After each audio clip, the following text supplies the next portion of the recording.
I wanted to talk briefly about layout. Whenever an artist or a designer is working on something, they have to make sure that what they're doing is being laid out nicely to fit the page or the surface they'll be working on. If not, then you end up with a wonderful picture, but maybe something silly like the head is cut off at the top. So for our project, you're laying out your name starting at the center and then working your way out. That will center your name. This is an example of one that's been pretty well centered with the middle letter of an odd numbered lettered name in the center. There's also space on the bottom and top and a little bit on the sides to allow for the rest of the cool parts of our project. Here's an example of someone who tried to get it centered, but it's touching the bottom of the paper. We don't want to do that. And here's someone who made the letters nice and big, but again, it's touching the top and bottom. There's some space over here, but we want to leave a little bit more breadth around the outside of your name for this project.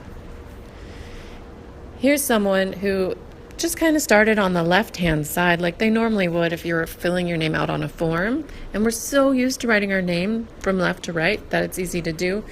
But they also used dark pencil, so it's very difficult to erase. You're going to be using light pencil. Here's another example. Someone tried their best to get even parts of the name, but it's out of balance. And there's kind of a big gap. We're eventually going to erase this line in the middle. And so we won't understand as a viewer, why is there this big gap in the middle of this person's name?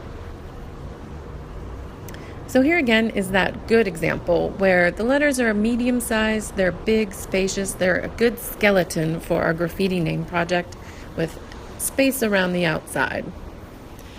Here's one more no-no when you're doing this project. I know that we use sausages to kind of create a bubble around each letter. This person jumped ahead of themselves and used Sharpie, and now we can see all the components and workings of their bubbles. We don't have transparent balloons spelling our name. We want them to be more opaque. So before you get a Sharpie, make sure that you outline in pencil the part that you will be tracing. It's not going to be all of that in there. We'll be erasing those parts.